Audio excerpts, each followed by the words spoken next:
মা এই দেখো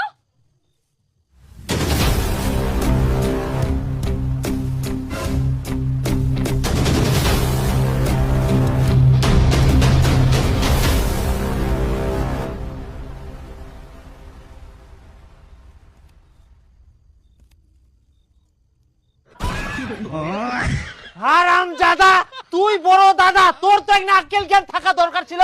তোক মই একদিন আগে কোন বিহার আগে বার করে ঠিক করিবা হবে। থাকিস তো বারান্দায়, নিজের একটা ঘর নাই। কি আর করবে এখন? আমরা গাদাতে গাদায় থাকি গেল, থাকিস গরু ছাগলের মতো। নতুন বউটাক নিয়ে নে বারান্দাত, মানে ছোট ভাই বেহা করিয়া নিয়ে তার দেখা দেখি তোকে বউ আনিবা হবে। আরে বাবা, বেহা তো করিবই, কিছুদিন পরে করে বাড়ি ঘর লাগে ঠিক কর।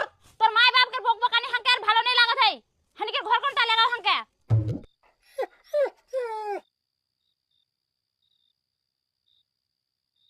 এটা কি কইল তোর বউ? কোন ভাষায় কথা কইল? নাগপুরি। নাগপুরি? আচ্ছা নাগপুরি হল কি কহিল সিটো কো হামাক। তোমার মা বাবার বকবকানি আমাকে আর ভালো লাগছে না, আমাদের ঘর কোনটা আমাকে নিয়ে চলো।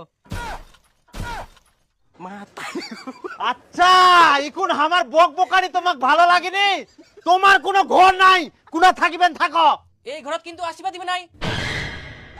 এই দিক গড়াটাই আমার।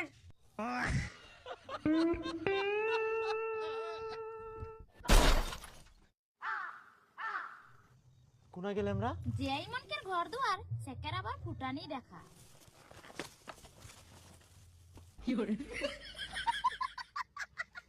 এই জন্য তুই সকালে উঠি ঘরটা ঠিকঠাক করবা দুরিয়ালো। এখন বুঝা পানু তোর ধান্দা। ধান্দা বুঝা পেন ভালো কথা। এই যে নাও কেথা পালিস, এটাও ঘরে কোন আমার।